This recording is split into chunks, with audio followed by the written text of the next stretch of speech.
Should I borrow to invest in shares? Now, when it comes to borrowing to invest, a lot of people do it in Australia with their property.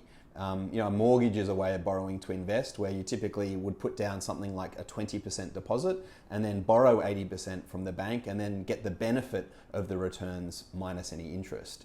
When it comes to investing in shares, borrowing isn't quite as popular, and there's a couple of reasons.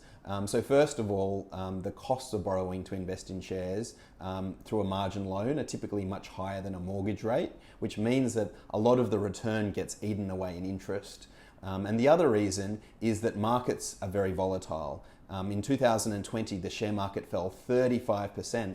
So if you'd only put down a 20% deposit, you would have had that totally wiped out and had to foot up another 15%.